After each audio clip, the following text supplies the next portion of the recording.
Suffering from dry, tired, irritated eyes? Don't let dry eyes win. Use Systane Pro. It hydrates, restores, and protects dry eyes for up to 12 hours. Systane Pro. Triple action dry eye relief.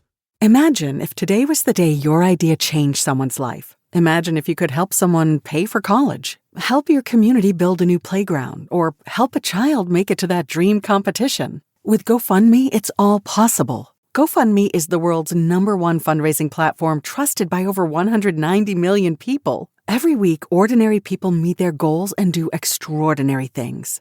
Your ideas matter. GoFundMe isn't just for emergencies. Want to raise money for your kid's soccer team or raise funds for a small business, a creative project, or event? GoFundMe helps you turn ideas into reality. And help adds up. Fundraisers you start for someone else raise up to 5 times more. So think right now, who could use your help? Change rarely comes from waiting. It comes from someone deciding, today I'll start. Don't wait for someone else to bring change. Today, start your fundraiser in just minutes at GoFundMe.com. That's GoFundMe.com to start your fundraiser. GoFundMe.com. This is a commercial message brought to you by GoFundMe.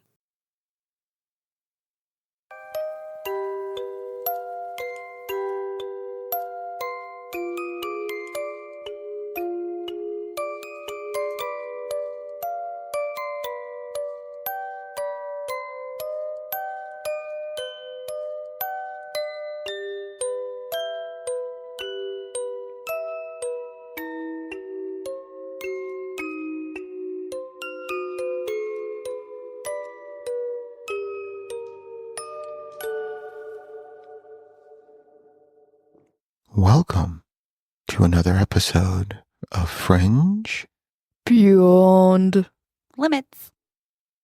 God, God, it feels so good. So good. So good. So good. so good. airy. So good. So, how are you guys doing? Fantastical. Pretty good. How about you? Yeah, I'm fine. You know, same shit, bigger pile. Bigger pile? Bigger pile. Always a bigger pile. Always a bigger I pile. mean, no one can. Well, you just keep adding to it, so. Yeah, no one can shovel that fast. You. So, yeah. What's new and exciting with you guys? Going to Mexico. Mm. For the holidays? No. For a 40th birthday celebration with all my girlfriends. We all turned 40 this year. Wow. Yeah. So just decided to do a trip at the end of the year. That's great. Yeah. Have fun. Yeah. 40, huh? 40. Welcome to the club. Yeah. I still got about 5 years. This is why nobody Nobody talks asked to you. Yeah. If you think about it, we're about like 5 to 6 years apart each. What year were you born? 84. Yeah, we're 6 years apart. Mhm. And 90. 90. Yeah. 6. Yeah, so we're Yeah. all 6 years apart. Six. Isn't that crazy? 666. We are the devil. Oh, shit. We have just brought upon the first horse of the apocalypse. Is that why whenever we mention God, the lights dim? Yeah. Yeah. I was waiting for it. Me too. I Unless think it's that was just a little you- too when on you the do it, nose. Lynette. Yeah. Wow. It could be just a Lynette thing Yeah, too. well, maybe. Yeah. How are you guys? What have you been up to? You know, just chilling. Like a villain? Like a villain. Mm. Yeah, just trying to figure out what it feels like to be 46. Any epiphanies? Yeah. They're still figuring it out. Yeah, nobody fucking cares about me. That's really about it. I'll say what's changed. Yeah, nothing. Nothing's changed. Oh, you're being a whiner door. Nobody loves me. Everybody hates you. Guess you'll go eat worms. Okay. What about you, Brie? Nothing. I'm just boring old life every freaking day. Yeah. And Brian continually saying naked and buttholes. Mm-hmm. That's an adventure. I hate him. You love him, I love to hate him. but you love him. You guys have Christmas plans coming up yet? Or haven't figured out yet? Well, yeah, no. Ours is going to be in January. I think. Is it? Yeah, I think it's like the first weekend or second weekend in January. It might be the first weekend. Yeah. Yeah, because her brother lives up in Fond du Lac. Wisconsin. So we always celebrate that, her side, someone else. And then Christmas Eve will be at my aunt's, and her son and his fiance are coming in from Arizona this year. So look forward to harassing them. Yeah. Have fun. Don't you And do that then- at any social gathering Yeah, if pretty anybody much. is around. Yeah, pretty much. And then my sister, who I don't talk to, she's, I guess, been dating someone for Oh. like a year that I've never met. Okay. And I'm assuming he may be there and I might meet him. Oh boy. My brother, who doesn't talk to me anymore, he may be there. He wasn't there last year out of his own choice. I mean, the common denominator here. Is me. Yep. Mm-hmm. That's fine. You can think I'm the problem. I mean, we know you're the problem. We just give you a platform to speak about it. This is true. Very true. Do you guys do traditional seafood? Yeah, 7 fishes. Yeah. Yeah. So, Missy's favorite. That's the best part of. oh, it's so good. Forget the presents, forget the tree. Yeah, it's the I don't seafood care. dishes. Yeah. Well, yeah, we don't even do, I mean, we do a white elephant gift nowadays. Okay, yeah. So Is yeah, it a buy something weird or find something around your house kind of weird? either one. Okay. Yeah, either one. And it doesn't even have to be like weird. It just something, right? Yeah. What are the 7 fishes? Just 7 different kind of fish. I know, but They're not specific. It's not fish specific. okay. Yeah, it just They're just like different styles. not styles, but different fish. Like there's crab, there's swordfish, there's shrimp. So I mean, it doesn't. Salmon, clams, yeah. yeah. Just So a it's mixture Oh, I of didn't. fishes. I actually never knew that like shellfish would be a part. Like I thought like fishies with the fins. yeah, they're called shellfish. The word fish is in its name. I'm gonna kill you one day. Allegedly. Please, Allegedly. please do. Allegedly. Like that's a welcoming for me. End of my life. I would love it. Our family does the baked clams. That's like Mhm. the staple. Yeah, those are good. Yeah. But it's Yeah. been harder and harder to find Yeah, good clams. Yeah, Mhm. they're getting smaller and Mm-hmm. And sometimes more you can't even. expensive. Oh yeah. Yeah. So Yeah, so my aunt, well, it's gotten so expensive where my aunt, she does it all. And I think she orders it now. I think we ordered from an Italian restaurant now, mhm. and we all chip in. Yeah. So, which is totally fine. Like, to have, a $500-$600 bill, Yeah. Yeah. on one person is kind of Yeah. rough. So, especially on Christmas. No kidding. So, yeah. So I always look forward to it. There was one year where I hosted my aunt and her husband, my uncle, went to Arizona, and my brother and sister came here, and I smoked a lot of the fish. So I did it on the grill. With a doobie. You know my siblings. That's all they do. So that was fun. That was good. That was a good meal. But yeah. Fun times. Yeah. Yeah. So that's all I got. So yeah. So things that keep us up at night. Who wants to go first? I can go. Okay. I often wonder, so I know last week I was talking about like sleeping and wrinkly sheets and all that crap. Mhm. But I find it weird that when we sleep, most people need something covering them. And to kind of tie into that, I guess it's odd that the human body doesn't regulate its temperature very well when it sleeps compared to other mammals. Mm-hmm. And we also don't see very well in the dark compared to other mammals Mm-hmm. or animals for that matter. Right. And it just makes me wonder, like, where did we come from? Yeah. How did we get here? Either how did we evolve this way or were we planted here from Yeah. somewhere else? What do you think? I think we're a plant or a genetic mutation. I don't know. An intentional genetic mutation. I'll put it that way. Yeah. So, so we were intentionally created to be. Our DNA was fubbed with, Okay. and here we came, Okay.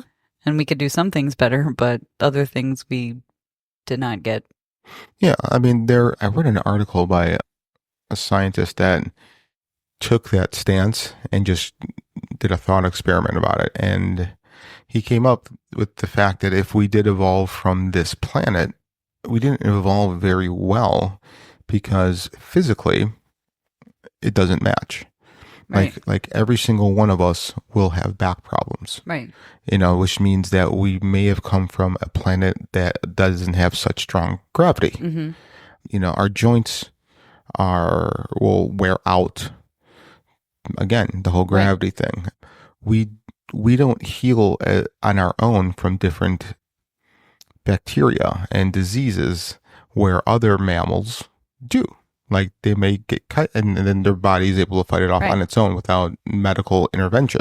And we don't have any like self-defense anything other than our brain. Like we don't have Right. nails, we don't have teeth or claws or whatever, and teeth. Right. Only in numbers are And we don't have our numbers, Yeah. Like we don't have any thick fur to protect us, or scales or shells or Right. whatever. Yeah. So like there is millions of animals, but there's only 20 type of apes. And of those 20, only one has figured out to do what we do. Yeah.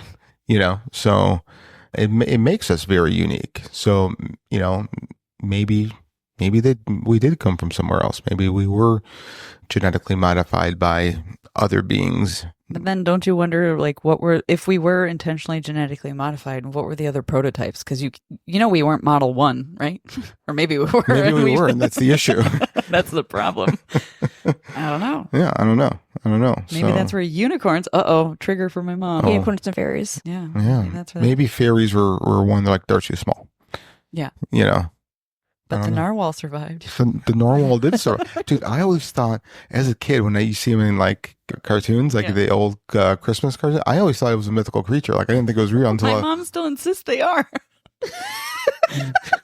she doesn't think they're real. No, she firmly she doesn't want to believe it's real because it looks like a unicorn Yeah, but of the ocean. like there's evidence. No, There's- they're at the zoo. Yeah, You can like- go see one yeah. for yourself. right.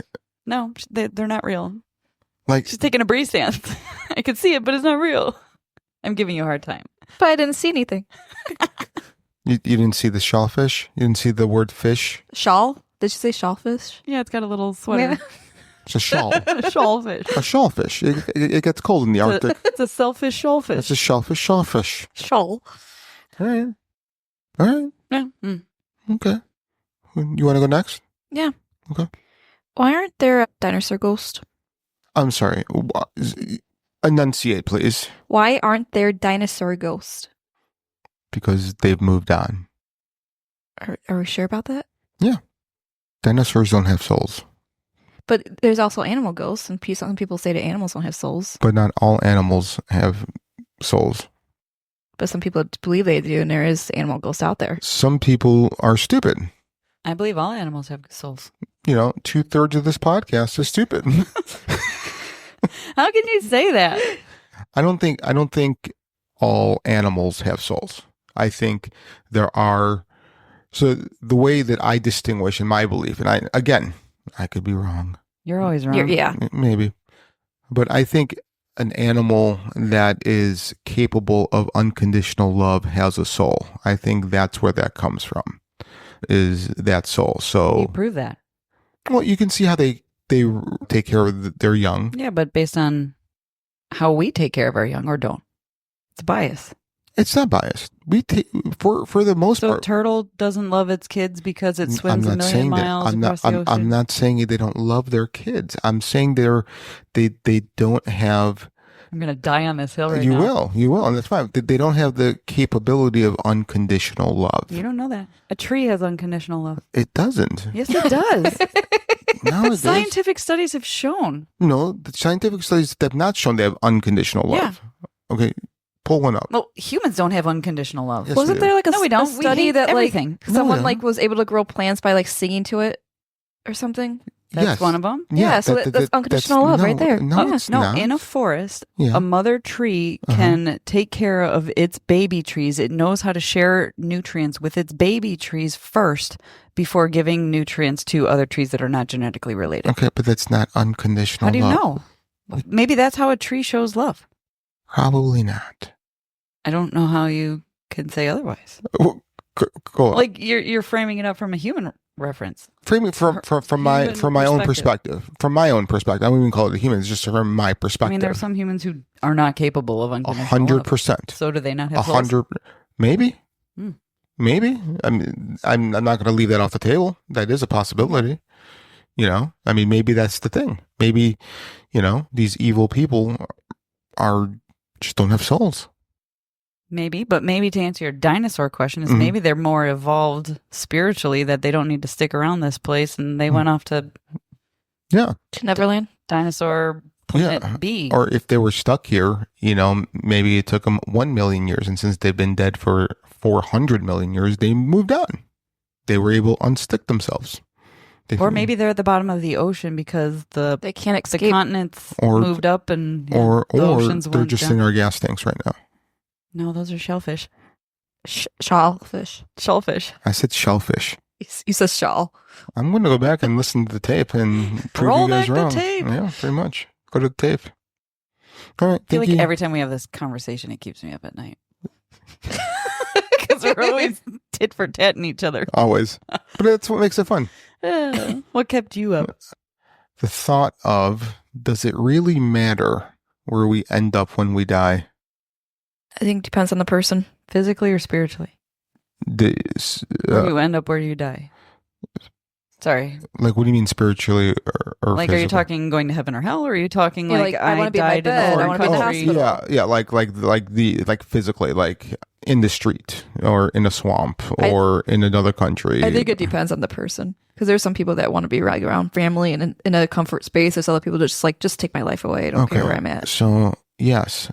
So you're looking at it from a personal perspective. I'm just talking about generically and generally. Does it matter generally? People want different things for everything. So I'm just talking about in the grand scheme of things. Does it matter where you end up when you die?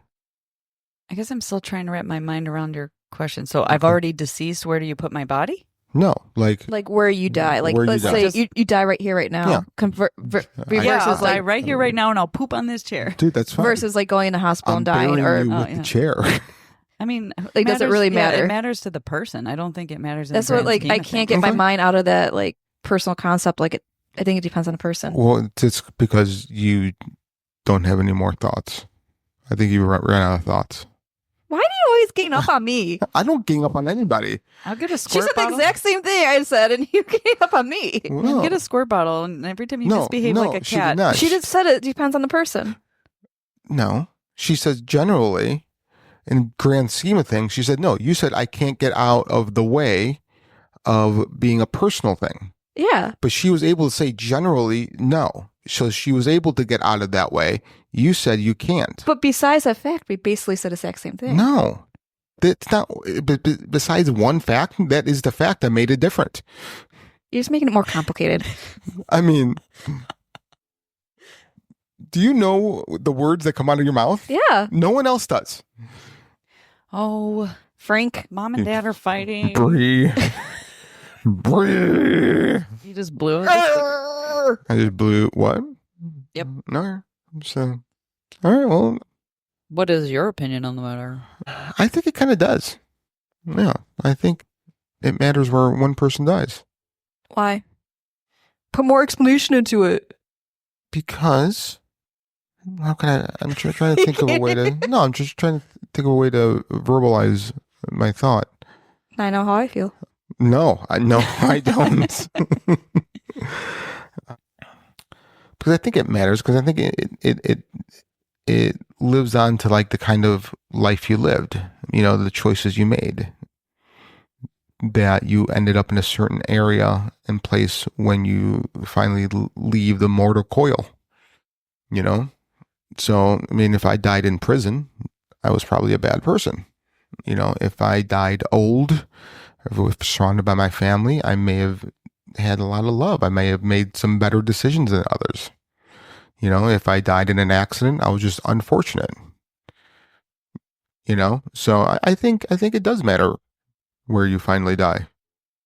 On the toilet is where you're probably going to pass away. Just like Elvis. Me and Elvis, 100%.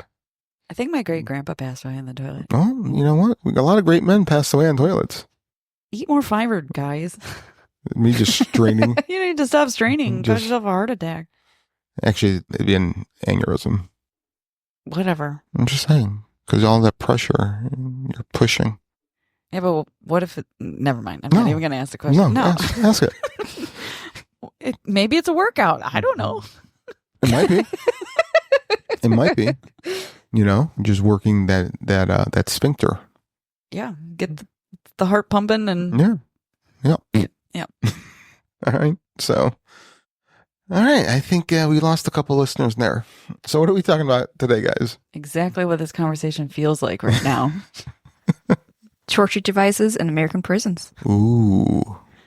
That's what it feels like right now. It pretty much is. The door's locked, the sun's setting, and Frank's been farting. Hey, I left the room to fart.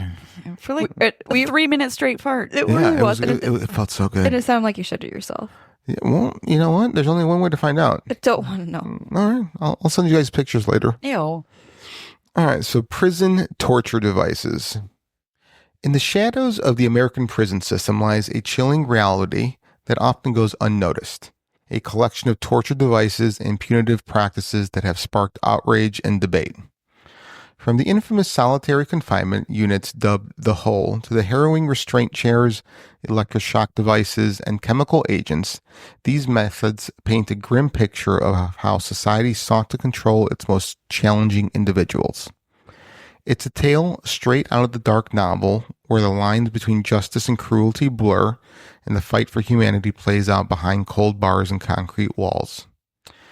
These tools, often presented as necessary measures for maintaining order, raise This episode is brought to you by Huggies Little Movers. It's fun having a baby that loves to move, but it can be challenging to find a diaper that can keep up with them. Huggies Little Movers is designed to move with your baby. With either the double grip strips or the new HugFit 360-degree waistband, you can be confident relying on Huggies Little Movers for your active little ones. Huggies Little Movers, made with double grip strips or the new HugFit 360-degree waistband, so your little double can keep moving like you. Huggies, we got you, baby. Suffering from dry, tired, irritated eyes?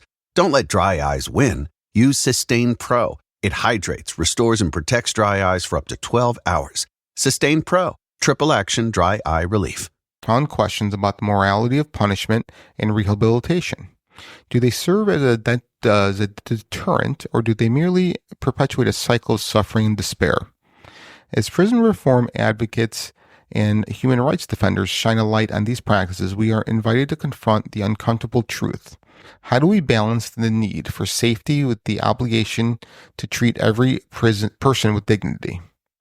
In this exploration of America's prison torture devices, we will unravel the complex narrative of punishment, power, and the enduring quest for justice, challenging ourselves to imagine a system that prioritizes rehabilitation over retribution.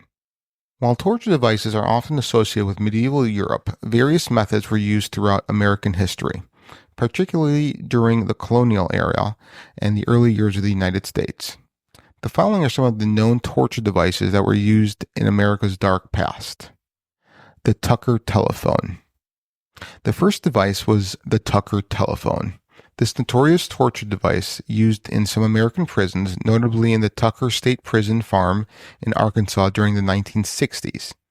The device was developed as a form of brutal punishment for prisoners who became infamous for the severe pain it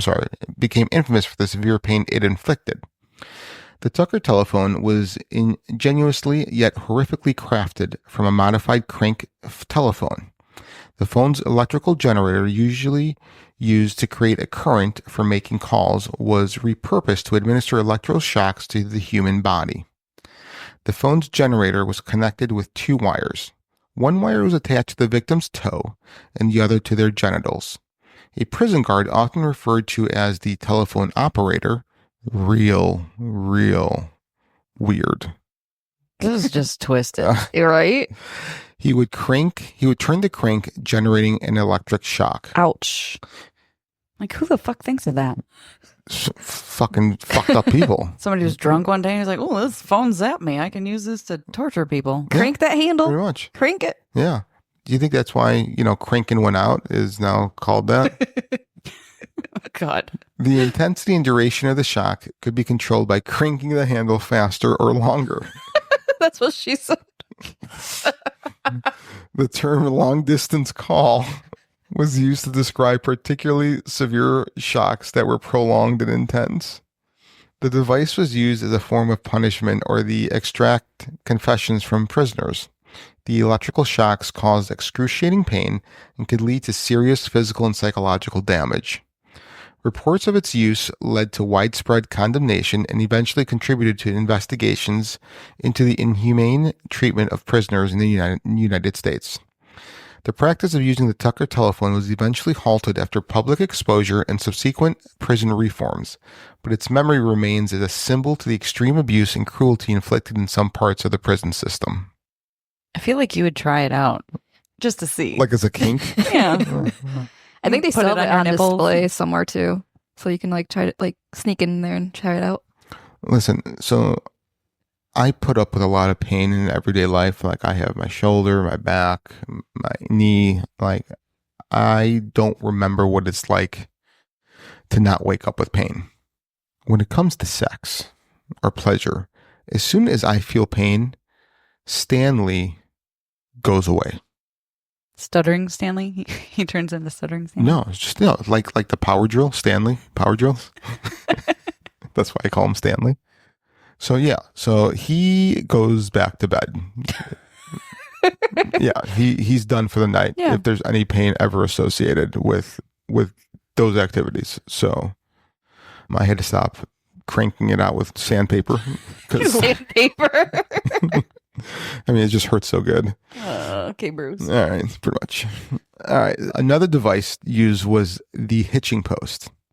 The hitching post was a metal rail or bar, typically waist high, to which prisoners were handcuffed with their hands above shoulder height. Inmates were left standing in this position, sometimes for hours, exposed to the elements, often the searing heat of the southern sun, without access to basic necessities such as food, water, or bathroom facilities. Prisoners were shackled to the post using handcuffs, often so tight that the cuffs cut into their wrists, causing pain and restricting blood flow. The high positioning of the arms placed immense strain on the shoulders and back. Inmates were sometimes left at the hitching post for extended periods, during which they could not sit or move to alleviate the discomfort. The harsh conditions often led to severe dehydration, heat exhaustion, and physical and psychological trauma. Is this why your back and shoulders hurt? Maybe. Did you do a lot of hitching posts? I plead the fifth. The hitching post was used as a punitive measure to punish inmates for misbehavior or perceived non-compliance, even for minor infractions. It was part of a broader disciplinary system aimed at maintaining strict order and control within the prison environment. The use of the hitching post was widely criticized for being excessively cruel and degrading. Human rights advocates argued that the device violated the Eighth Amendment of the United States Constitution, which prohibits cruel and unusual punishment. The hitching post gained national attention with the landmark Supreme Court case Hope v. Pelzer in 2002. In this case, Larry Hope, a prisoner in Alabama, sued prison officials for having subjected him to the hitching post twice. On one occasion, he was left shackled to the post for 7 hours in extreme heat, denied water, and taunted by guards. Like 2002. Yeah. Like I thought you were going to say this was an old thing, like like 1960s. like the stocks in medieval Europe. Yeah. No, I mean, people really think that we have evolved so much from even 80 years ago. We really haven't. You know, we've just stopped reporting on this stuff. You're right. Yep. That's all it is. Out of sight, out of mind. Hope argued that this punishment constituted cruel and unusual treatment. The Supreme Court ruled in favor of Larry Hope, finding that the use of the hitching post was indeed a violation of the Eighth Amendment. The court's decision emphasized that the treatment was so degrading and unnecessary that prison officials should have recognized it as unconstitutional. The Hope v. Pelzer decision marked a significant moment in prison reform and human rights law. The ruling effectively ended the use of the hitching post in Alabama and set a precedent for evaluating the constitutionality of other punitive measures used in correctional facilities. The case brought greater awareness to the conditions and disciplinary practices within the human prison system, spurring calls for more humane treatments of inmates. Despite the ban of the hitching post, the case continues to be cited in discussions about prisoners' rights and the limits of acceptable punishment. It serves as a reminder of the ongoing struggle to ensure that prison practices respect basic human dignity and comply with constitutional standards. With that being said, I'm very curious how that's going to affect the private prison system, because the Constitution only protects your rights from the government, not from private industry. That's a good point. Yeah, I never thought about that. So I'm wondering what goes on there now. They just need to stop privatizing Yeah. prisons because it's just a money machine. Yeah. And Overcrowding, poor conditions, no rehabilitation, torture. and it goes and it has judges be influenced by monetary payoffs to have a higher conviction rate Right. than they would. It's a business. So more people would be put in jail than necessary. Yeah. It's ridiculous. We're only talking like it changed a lot of laws, but what, 22 years ago? Like, Right. come on. Right. What have we been doing prior to? Right. What are we still doing now that isn't covered under this? I still think solitary confinement is, Barbaric. yeah. Yeah. I mean, we're social creatures that, and when people are in there for days, Yeah. weeks, Yep. You don't put a kid in a corner for timeout. Like, I can understand, like, like a 10-minute timeout, Yeah. or I mean, cool down period, but it doesn't yeah. have to be like a dark hole in the floor, but like, Right. okay, go to your room. Right. What would happen if like schools did have a dark hole like in the floor? Like you go in there now. You mean they don't? Ooh, Well, you went to private school, so they were allowed to, right? I guess so. I did go to private school. The next torture device American prisons used was the waterboard. Waterboarding is a well-known form of torture that simulates the sensation of drowning. It is most commonly associated with its use in interrogations during the War on Terror by intelligence and military agencies. But historically, waterboarding and similar techniques have also been reported in American prisons under certain circumstances. Waterboarding involves restraining a person on a flat surface, often tilted so the head is lower than the feet. A cloth is placed over the person's face, and water is poured continuously over the cloth. This creates the overwhelming sensation of drowning as the victim feels water filling their nose and mouth, even though the cloth prevents actual water inhalation. The inability to breathe and the sensation of suffocation can cause intense fear and panic. The effects of waterboarding are severe and long-lasting. Immediate physical effects can include extreme discomfort, gagging, vomiting, and damage to the lungs or other parts of the respiratory system. Repeated exposure can cause lasting harm, such as damage to the brain due to oxygen deprivation. The technique is also psychologically devastating, often causing severe anxiety, post-traumatic stress disorder, and long-term trauma. Survivors of waterboarding have reported flashbacks, nightmares, and a constant fear of drowning. Waterboarding as a method of coercion or punishment has not been as widely documented in civilian American prisons as it has been in military or intelligence contexts. However, allegations have surfaced of similar water-based torture techniques being used in some correctional facilities in earlier decades, often as extrajudicial forms of punishment or to exert control over prisoners. The use of waterboarding became a major topic of debate in the early 2000s, when reports revealed that the CIA had used the technique during interrogations at facilities like Guantanamo Bay and secret black sites around the world. This was part of the so-called enhanced interrogation techniques employed against terrorism suspects. Human rights organizations and international bodies, including the United Nations, classifying waterboarding as a form of torture. It violates several international treaties, such as the United Nations Convention Against Torture. The U.S. government has faced significant criticism over the use of waterboarding. In 2009, President Barack Obama officially banned the use of waterboarding and other enhanced interrogation techniques, declaring them illegal. However, debates about the ethics and legality of waterboarding have persisted in American political and legal discussions.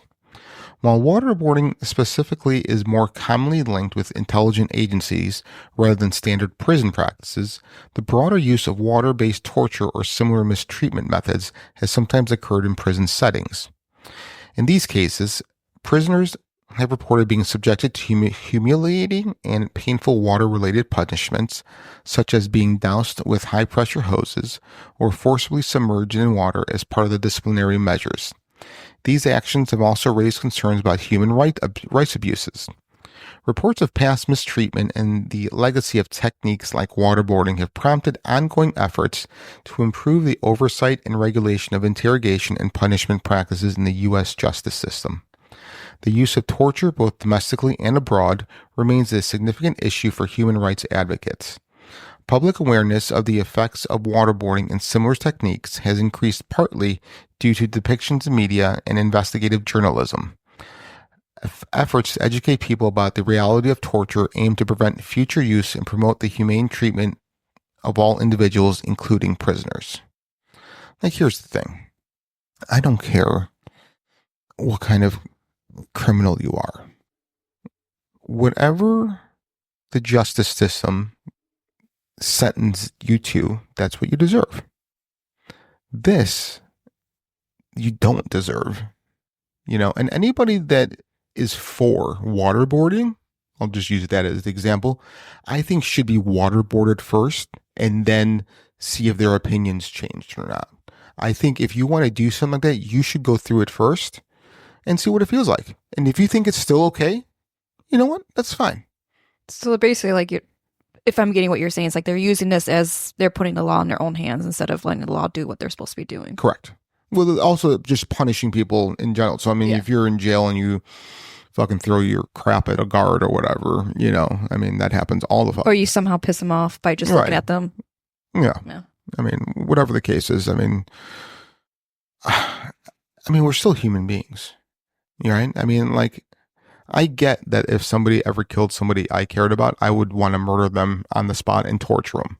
I get it. But that's the feeling you have when you lose somebody but just in general, like, I don't know. I guess when emotions come into play, it's different, but. Yeah, but the enforcers of prison systems are supposed to be neutral. Correct. They're not a victim. They're not a criminal. Right. Allegedly. They're supposed to just maintain safety and order. And I understand that job's not easy, but like, there's so many folks with ego complex, and I just don't know how people think of these things. Right. Like, is someone just like, I'm going to try this and see if this works? Right. Well, it's probably the same people that make those like torture movies. It's like, how do they even like think of this stuff? Right. Yeah.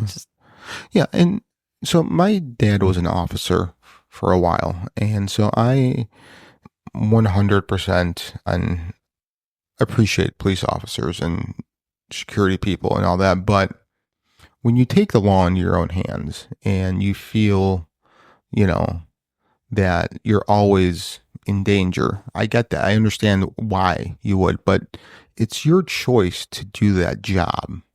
And if you have these concerns, maybe it's not the right occupation for you. When you're acting, when you act out of fear instead of training, maybe it's just not right for you, Well, then you also wonder, maybe some are just acting out of training, and that's just the direction that their leadership says, right. Okay, go waterboard this person. Right. So which speaks to an even bigger problem. Right. Yeah. So, I mean, I just don't understand, when people are like, well, I was just doing my job. Well, were you? Or did you really, I don't know. I digress. Anyway, so American prison also used dog kennels as a form of torture device. The use of dog kennels as a form of prisoner confinement in American correctional facilities represents one of the more extreme and dehumanizing methods of punishment reported. While not widely practiced across the country, there have been documented instances where inmates were confined in kennel-like structures under appalling conditions. The kennels were typically small cage-like enclosures that resembled those used for housing large dogs. These spaces were designed to severely restrict the inmate's ability to move, stand, or even sit comfortably. Inmates confined to these kennels were exposed to harsh environmental conditions such as extreme heat, cold, and rain. The spaces provided little to no protection from the elements, and prisoners were sometimes left in these enclosures for extended periods. The intention behind using dog kennels was often to degrade, humiliate, and break the will of inmates, serving as a form of extreme punishment. The psychological and physical effects of such confinement were devastating as it stripped the inmates of basic human dignity. The use of dog kennels as a form of punishment has been most notably reported at the infamous Parchman Farm in Mississippi. The facility, known for its harsh and abusive treatment of inmates, has a long history of using severe punitive measures. Accounts of prisoners and advocates have described how inmates were locked in kennel-like cages as punishment. While Parchment Farm is one of the most documented cases, there have been reports and allegations of similar practices occurring in other prisons, especially in the early to mid-20th century. These practices were often part of broader patterns of abuse and neglect within the correctional system. Being confined in a cramped kennel-like structure for long periods can lead to severe physical discomfort, pain, and injury. Inmates could develop muscle cramps, sores, and difficulty breathing, particularly if left exposed to extreme weather conditions. The psychological impact of being treated like an animal and confined to a cage can be profound. Inmates subjected to this form of punishment often experience intense humiliation, I can never say that word, stress, anxiety, and long-term trauma. Lack of proper sanitation, exposure to the elements, and restricted movement significantly increase the risk of health complications. Prisoners might suffer from dehydration, hypothermia, or heat stroke, depending on the weather conditions. The use of dog kennels as a form of punishment has been condemned as a violation of basic human rights and dignity. Human rights organizations and prisoner advocacy groups have highlighted these practices as examples of the inhumane treatment that some prisoners have faced. The exposure of such abusive practices has occasionally led to lawsuits, investigations, and calls for reform. In some cases, public outrage over the treatment of inmates has prompted changes in prison policies, implementation of stricter oversight to prevent further abuse. The use of dog kennels as a form of confinement has largely been eradicated in modern American prisons, but the legacy of such practices remains a stark reminder of the need for continued oversight and advocacy for prisoners' rights. Today, there are stricter regulations governing how inmates can be confined and punished, although concerns about abuse and mistreatment still persist. Despite improvements, some facilities continue to face criticism for poor living conditions, neglect, and punitive measures that are viewed as excessively harsh or degrading. Advocates emphasize the importance of humane treatment and the protection of inmates' rights even in the most challenging circumstances. Stun belts. Well, I was just going to, before you jump in, I was just going to, so that made me think of two things do you think that like when they were first met with maybe some, hey, you can't use dog kennels, was maybe the argument of, oh, we're just protecting them from themselves or them from other people. Kind of like they did the Utica cribs and stuff like that when people in mental hospitals. And yeah, they probably tried using it as an excuse. But yeah, I can definitely see that would be a defense of theirs. But I mean, the reason why prisoners don't get rehabilitated anymore is because of how they're treated. There's not that many rehabilitation programs in prisons. I mean, I get if someone's, locked away for life, right? They have no possibility of patrol, or parole, and they're just locked away for life. There should be specific prisons for those kind of sentences, But when it comes to like someone who, theft or whatever, more of a white collar crime, and they're put in these severe prisons with these severe people where everyone's treated like animals, there's no shock as to why these people don't get rehabilitated and come out even worse than they were going in. We're not doing anybody any favors. We're not doing society a favor. We're not doing them a favor. Their family members, they're not, even ourselves, because they're going to get released and they're going to be just as worse. Mm-hmm. So,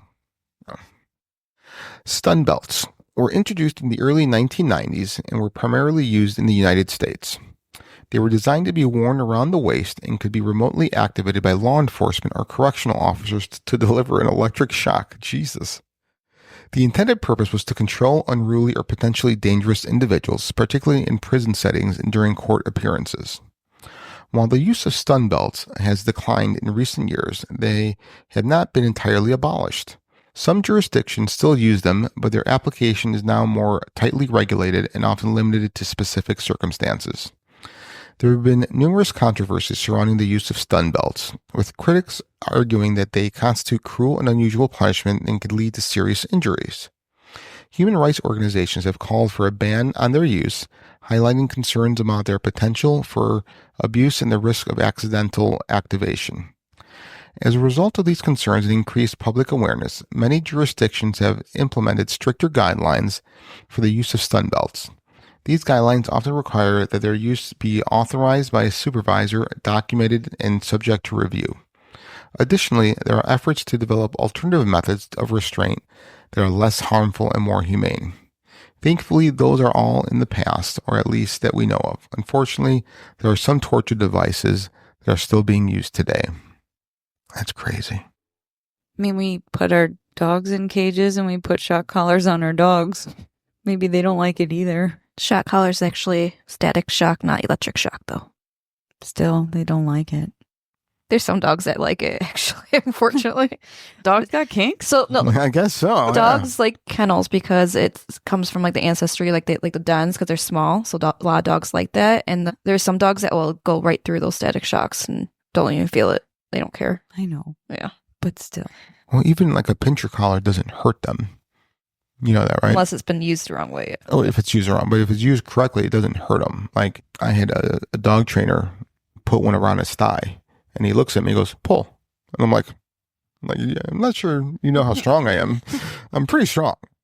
And I'm like, all right. So I gave it like a good tug and he didn't even flinch. He goes, it doesn't hurt. It's more of an attention grabber, you know? Well, yeah. Mama dog would usually nip at the, not like to hurt, but right. It's, Yeah. Now choke collars, those are a different thing. Those are inhumane for even dogs. Yeah. You know? Yep. Yeah. People buy them at adult toy stores. They do. Anyway. Yeah. Yeah, I'm. Keep going. You guys No, I was a lot talking of a different knowledge. topic. Have a lot of knowledge about this adult bookstore and buying. I only know the animal side of things, not the adult human side of things. I know they say dogs like because of the den, but just I don't know. Just seems like when my dog comes over here, he goes straight to their kennel. He loves their kennel here. Yeah, we don't have it up anymore. Yeah, but when he did. Yeah, when we did, even Sheldon, that was his home. It's like they're safe. Yeah, the only time I ever used it was when we first got Rizzo as a puppy. He was 5 months old, so I didn't want him to piss and shit everywhere, you know. So, and then we only used it with him for just a few months. It didn't take very long to potty train him, but Sheldon, that was his home. I remember when you first got Sheldon with him, though, with it, like you would put him in there and he would escape from there because he hated being locked in. He was our first dog, and so we didn't know how he would act. So the first day that Missy left to go to Target, it was gone maybe 30 minutes.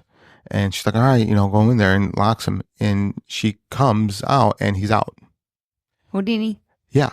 Pretty much. He had a cloth type collar that was wrapped around one of the things. So we're like, fuck.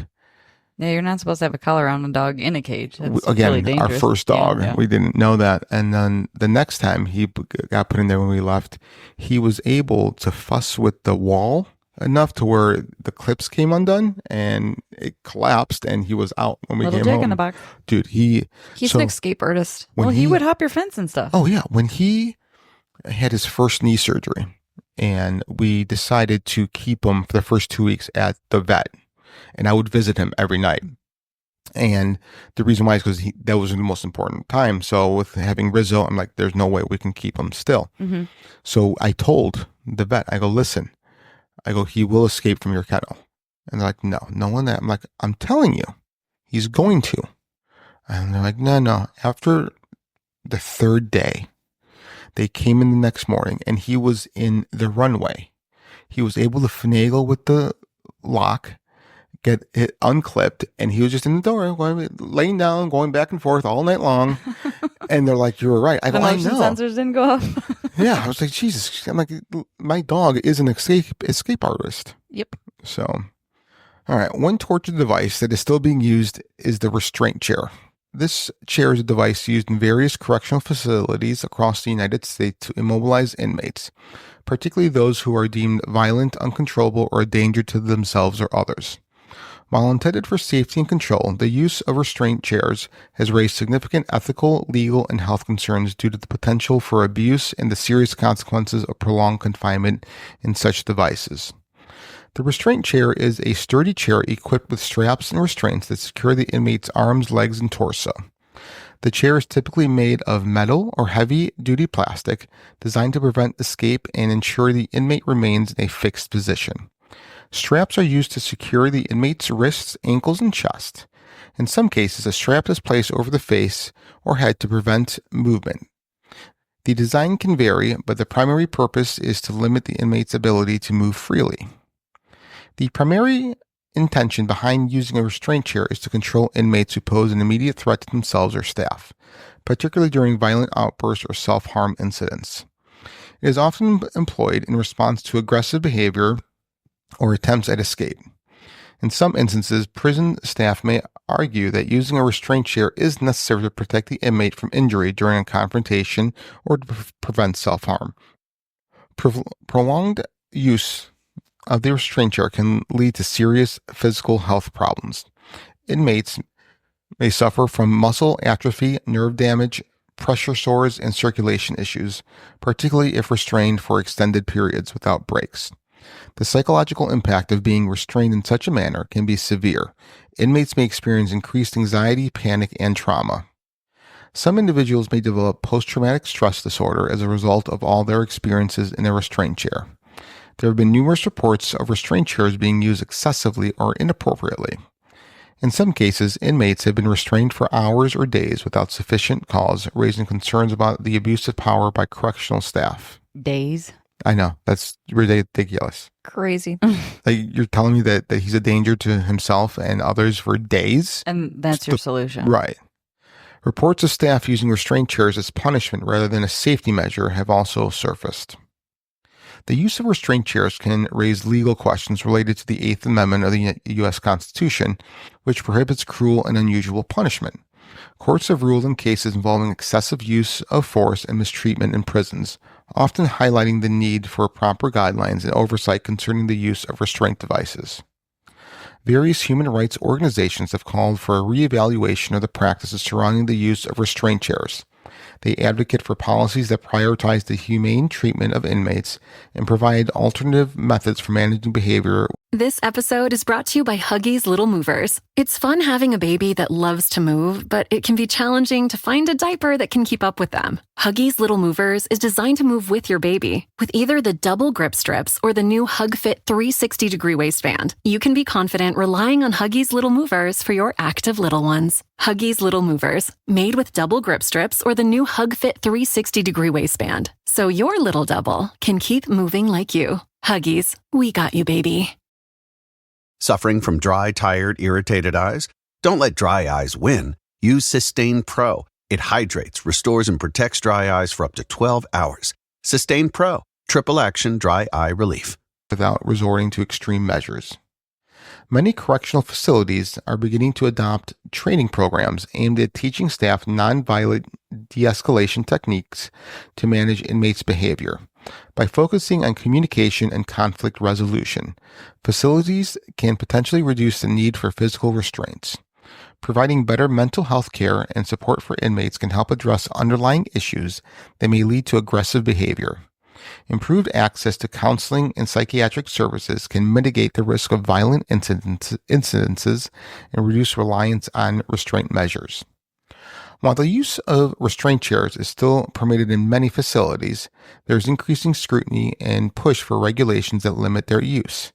Some jurisdictions have implemented strict guidelines regarding when and how restraint chairs can be used, emphasizing the need for regular assessments and monitoring of inmates while restrained. There is a growing awareness of the potential harms associated with restraint chairs. Advocacy for prisoners' rights and humane treatment continues to influence discussions around prison reform, leading to calls for more humane alternatives and oversight of correctional practices. Another current torture device are chemical agents. The use of chemical agents in American prisons is a contentious practice that involves deploying substances substances designed to incapacitate or control inmates, often in situations where they are perceived as violent or uncontrollable. Common chemical agents used include pepper spray and tear gas, which can immediate and severe effects on individuals. I cannot talk all of a sudden. It's okay. One chemical agent is the pepper spray. It is made from capsaicin. Thank you. Capsaicin, the active component in chili peppers. Pepper spray is designed to cause intense irritation to the eyes, skin, and respiratory system. Its effects include temporary blindness, difficulty breathing, and severe pain. The other chemical agent is tear gas. Tear gas is a chemical compound that irritates the eyes, causing tears, pain, and temporary blindness. It can also induce coughing and difficulty breathing, leading to panic and disorientation. Chemical agents are often used to manage riots or disturbances in prison environments. They can disperse groups of inmates or prevent violence during confrontations between inmates and staff. Correctional officers may use chemical agents to defend themselves against aggressive inmates. It is often seen as a non-lethal alternative to physical force or weapons. The use of chemical agents can pose significant health risks, especially for individuals with pre-existing respiratory conditions such as asthma or chronic obstructive pulmonary disease. Exposure can lead to severe respiratory distress, permanent lung damage, or even death in extreme cases. Exposure to chemical agents can also have psychological effects, including increased anxiety, panic attacks, and post-traumatic stress disorder. You just sounded like a drug commercial. A little bit. Side effects may include. Well, I am available if they want me to do any reading for commercials. I want to know, like, how is this not considered lethal? Because the percentage of the cases that it does become lethal is low enough to where it's not categorized. Exactly. Yeah, this sucks. Yeah. The experience of being exposed to such agents can be traumatic, particularly if it is used excessively or without justification. There have been numerous reports of chemical agents being misused or used excessively in prison settings. For instance, inmates may be sprayed with pepper spray as punishment rather than as a last resort to control violence. This raises significant concerns about the potential for abuse by correctional staff. The use of chemical agents in prisons can lead to legal challenges under the Eighth Amendment, which prohibits cruel and unusual punishment. Courts have examined cases where the use of chemical agents appeared to be excessive or disproportionate to the threat posed by the inmate. Human rights organizations have called for stricter regulations on the use of chemical agents in prisons, arguing that their deployment can violate the rights and dignity of inmates. They emphasize the need for accountability and oversight to prevent abuse. Many correctional facilities have established policies governing the use of chemical agents, outlining when and how they can be deployed. These policies are intended to ensure that chemical agents are used only in appropriate situations and that staff receive training on their proper use. Some advocates suggest alternatives to using chemical agents, such as improved training for correctional officers in conflict resolution and de-escalation techniques. By focusing on non-violent methods of managing inmate behavior, facilities can reduce the need for chemical intervention. There have been several high-profile instances where the use of chemical agents in prisons has come under scrutiny. Reports of excessive use during routine cell extractions or for punishment non-compliant behavior have drawn public attention and calls for reform. Instances where inmates were subjected to chemical agents during protests or hunger strikes have sparked significant backlash. Advocacy groups have highlighted these instances as examples of inhumane treatment, leading to increased demands for transparency and reform in prison practices. They use these for hunger strikes? Yeah. Like, what purpose is that? No idea. That mind baffles me too. Thank you for using my terms. I'm just making fun of you. It makes me happy. I don't care if you're making fun of me. It just makes me happy. All right. Like, I get it for like huge prison riots. 100%. I have no problems using it there. Yeah, that makes sense. But just because someone's not complying. All right. I mean, how about we use our words? What we tell little kids, use your words. Words are hard. For you, they are. Yep. 4-point restraints is another current form of torture devices. This is a method used in some American prisons and psychiatric facilities to immobilize inmates or patients deemed a danger to themselves or others. This type of restraint is designed to limit movement by securing an individual's limbs, typically the wrists and ankles, to a fixed structure, such as a bed or a specialized restraint chair. While intended for safety and control, and use of 4-point restraints has raised serious concerns regarding the potential for abuse, physical harm, and psychological trauma. 4-point restraints typically consist of straps or cuffs that are attached to the wrists and ankles of the individual. These straps are then connected to a sturdy structure to prevent the person from moving their limbs freely. Inmates are secured in a manner that restricts their movement, often lying flat on their back or in a seated position. The restraints are meant to be tight enough to prevent escape, but not so tight that they cause injury. The primary purpose of a 4-point restraint is to control violent or disruptive behavior in inmates or patients. They are often used during violent instances when staff feel that physical intervention is necessary to protect the individual or others. In some cases, 4-point restraints are used to prevent self-harm, particularly in individuals experiencing severe mental health crisis. The goal is to keep the person from injuring themselves or staff during these episodes. The use of 4-point restraints can lead to serious physical issues, including bruising, nerve damage, and circulation problems. Extended periods in restraints can cause muscle atrophy and joint pain, particularly if the person is not monitored and released regularly.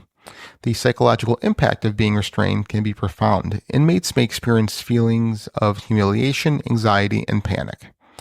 Prolonged use can lead to long-term trauma and mental health issues, including post-traumatic stress disorder. There have been numerous reports of 4-point restraints being used excessively or as a form of punishment rather than a legitimate safety measure. Such practices raise concerns about the potential for abuse by correctional staff. The use of 4-point restraints has been challenged in court as a potential violation of the Eighth Amendment. Cases have examined whether the use of such restraints constitutes excessive force or inhumane treatment. Advocacy groups have highlighted the dangers of 4-point restraints, calling for stricter regulations and oversight to prevent abuse. They argue that alternatives should be explored and the staff should be trained in de-escalation techniques to minimize the need for physical restraints. Many correctional facilities have established policies governing the use of 4-point restraints. These policies are intended to ensure that restraints are used only when absolutely necessary and they are applied in a manner that minimizes harm. In facilities where 4-point restraints are used, there are often guidelines regarding the duration of use and the need for regular monitoring of the individual to ensure the safety and well-being. However, enforcement of these guidelines can vary significantly between institutions. By focusing on communication and conflict resolution, facilities can potentially reduce reliance on physical restraints. Providing better mental health care and support can address underlying issues that may lead to aggressive behavior. Improved access to psychiatric services and counseling can mitigate the need for physical restraints. Isn't it weird that it's always coming back to mental health? Well, that's what I was going to chime in earlier is, I know that we said they could be profound, but I mean, if you picture yourself in a situation like that, it's not just, we're going to leave you here by yourself. Or maybe it is, but usually there's probably some sort of drug or something, sedative or something you're very vulnerable. You're laying prone. Like that's, I don't know. It's just, it's triggering for me to envision somebody having to survive that. Yeah. With everything else going on in our world today, the biggest thing is mental health. The one thing that we lack the most in as a society is the ability for a normal person to get mental health treatment. And not just, immediate, but prolonged treatment. Yeah. And you might be, I'm just kind of thinking on that is, sure, let's just say you're putting somebody in a situation like this to prevent them from physical harm, but at what cost on the mental harm? Right. When you said that we don't have great rehabilitation, we don't have great access, we don't have great awareness. A lot of people are only just recently or now starting to talk about mental health, but for the last thousands of years, it was sweep it under the rug, put your lipstick on, and smile pretty for the camera kind of thing. Right. Yeah. I've always found it weird that mental health isn't focused on more. I mean, I think I've mentioned this before, but somebody smokes for 30 years and they get lung cancer, and it's like, oh, poor guy got lung cancer. It's like, well, he kind of did it to himself. And Exactly, that's coming from an ex-smoker, right? But when someone has something wrong with their brain, the one organ we know the least amount, how it works, how it functions, how to fix it. And usually it's by no doing of ourselves. It's usually an exterior component that affects us, and we don't have the tools to fix it, but we are blamed for it not working correctly and not being, up to par or quote unquote normal. That doesn't make sense to me. Your brain's broke, right? Oh, 100%. It's your fault. Dude, our brains are assholes. They are. It has all the components to make us feel great all the time, and it doesn't. Yep. It's going to fuck with you instead. Yep. That's from I forget what comedian, like a little bit about that. It made me laugh. I'm like, it's so fucking true. So the next torture device are electroshock devices. Electroshock devices, often referred to as electroshock weapons or stun guns, are tools used in some American prisons and law enforcement settings to Incapacitate. I'm telling you, I'm having weird words today. Individuals by delivering an electric shock. These devices are intended to control violent or aggressive behavior, but their use has raised significant concerns regarding safety, effectiveness, and ethical implications. Common types of electric shock devices include taser guns, stun guns, and handheld electroshock weapons. These devices deliver a high voltage electrical shock that temporarily disables muscle control.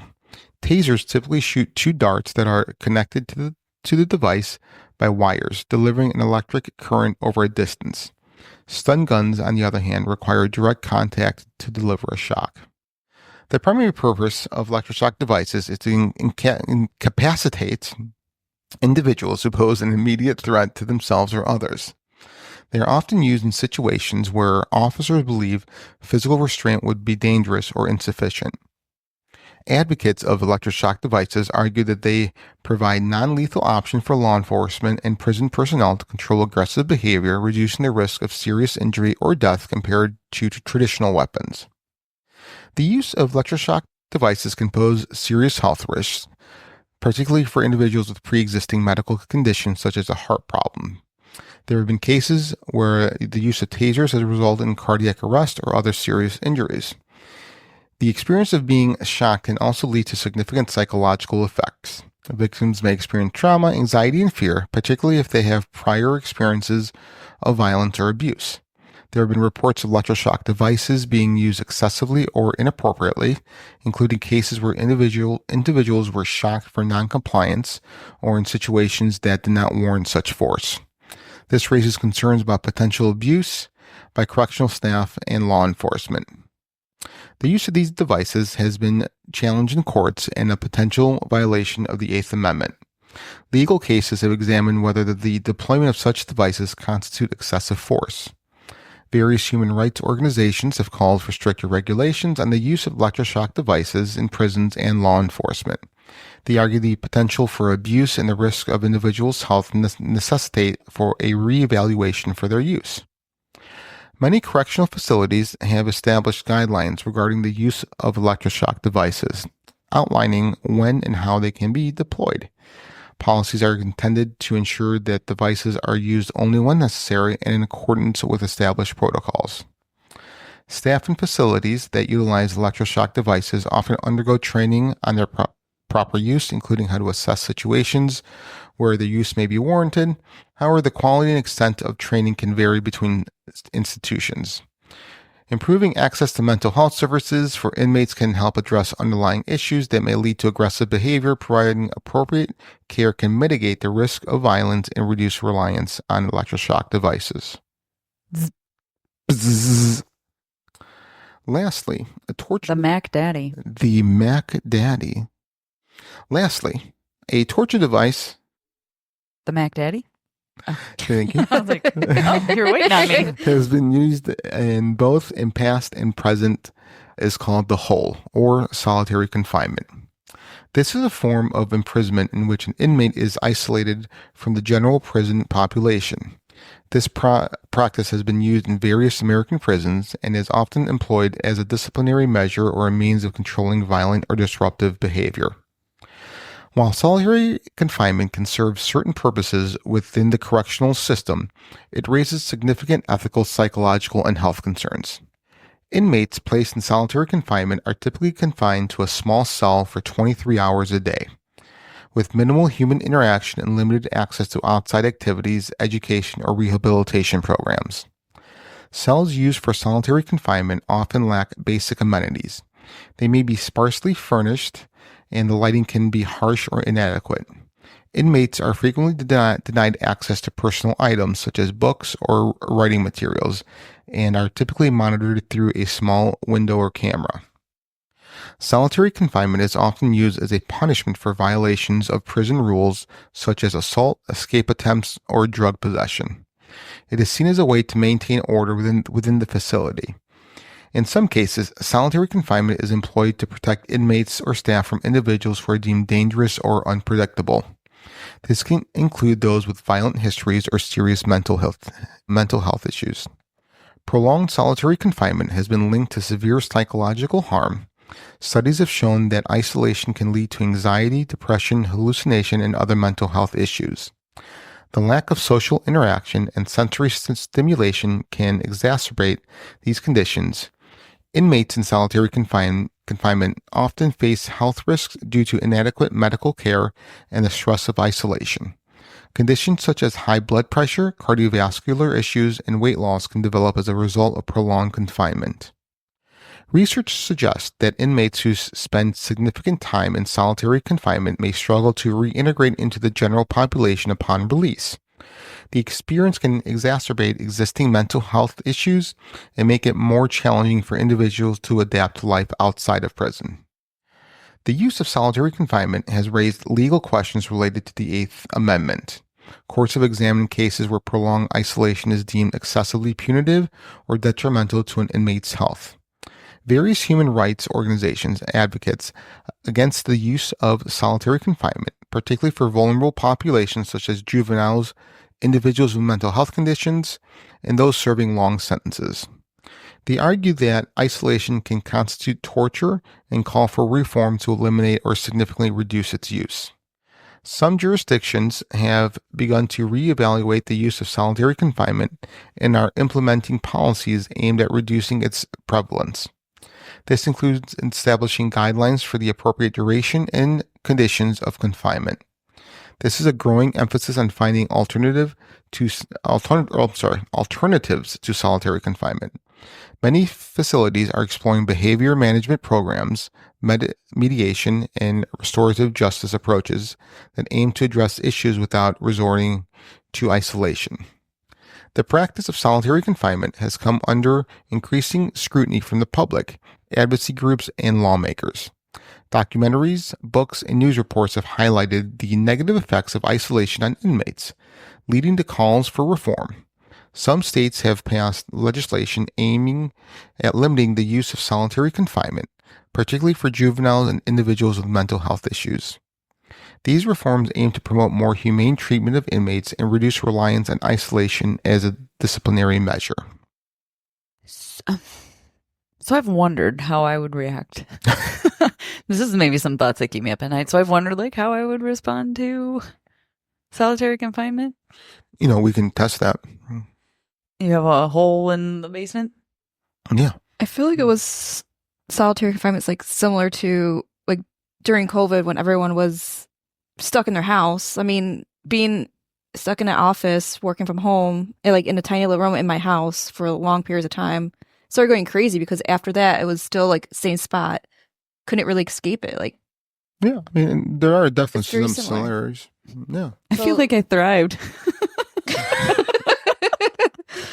Well, then I think we know how you'll react. You'll come out maybe I've already lost it mentally, but yeah, I found so many ways to just I don't know. As long as I could take a nap, I could like entertain myself with the conversations I have inside my head. This is true. I've seen it happen. No, like right now.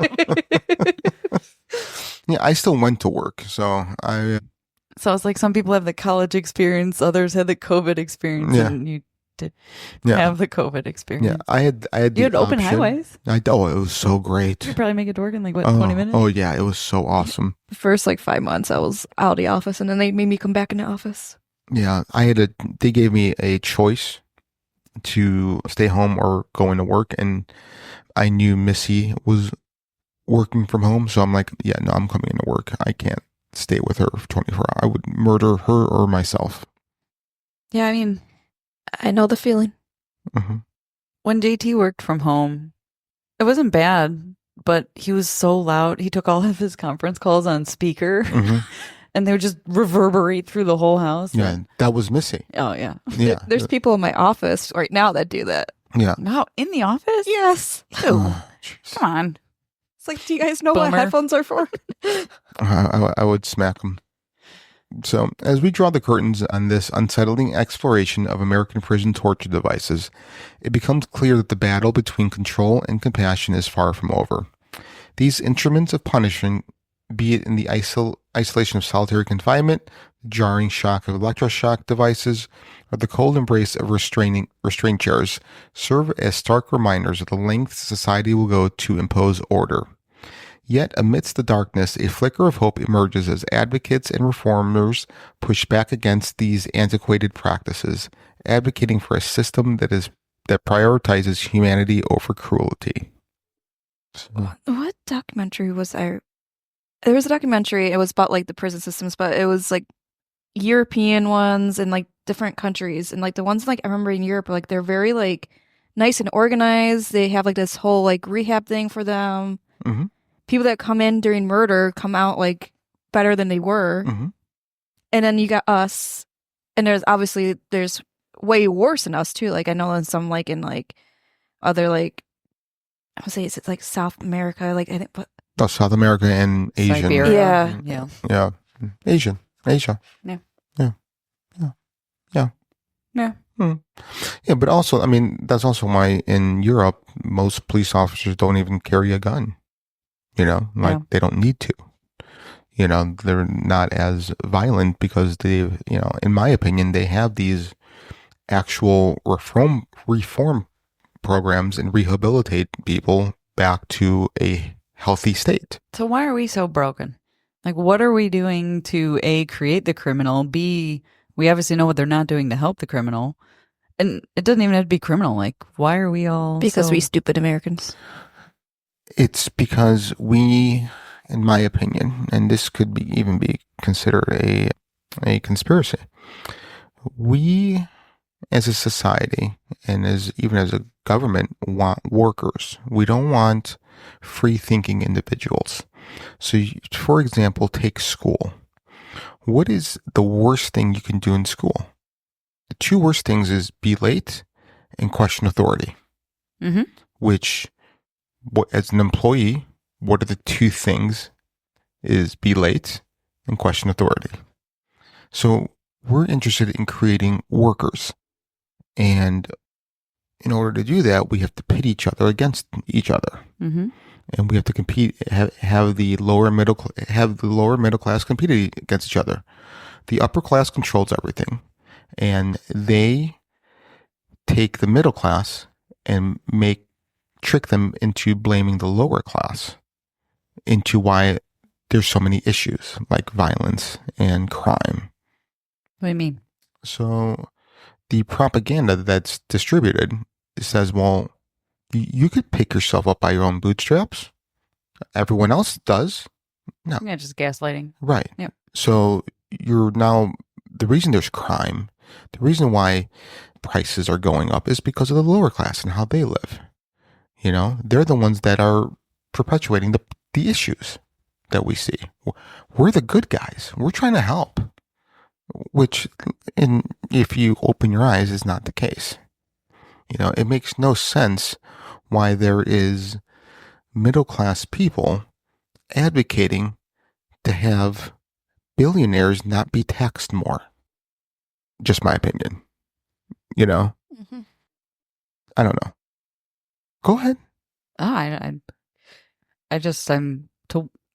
agree with the worker part. Yeah. You go to school, you're not taught anything about life skills. You're taught how to do a job. I mean, that's how public schools became. The factories went into schools and said, okay, you're teaching people things that, aren't relevant for what we do at our widget factory or whatever. Mm-hmm.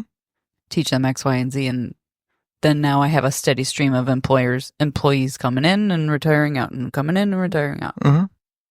But I guess, I don't know. Why are other countries not having to do, I don't know. I think. Why are there people smart enough to be like, we don't want that. Yeah. We want to ride bikes, clean city, we're going to ride bikes to work. And yeah, I don't know. Unless it was a form of just general control because the United States is bigger than basically all of Europe, geographically wise. Hmm? So how do you, I don't know, I'm going off on a tangent. Yeah, no, it's okay. It's okay. I want to zap I don't know. Zap me. Yes. I'll like it. All right. Bree, any closing words? No, not really. I mean, I said what I said earlier, so about the differences of the different prisons and No more thoughts? no. Just that we're crazy and I don't want to go to prison and have to experience any of this. Sure. Yeah, I mean, nobody wants to go to prison, let's be honest, right? I mean, that is a fear that keeps us following the law. I'm breaking the law. Break? No, yeah. So, all right. Well, Alrighty. that's it for this episode. My name's Frank. My name is Bree. And this is Lynette. And you've been listening to Fringe Beyond Limits.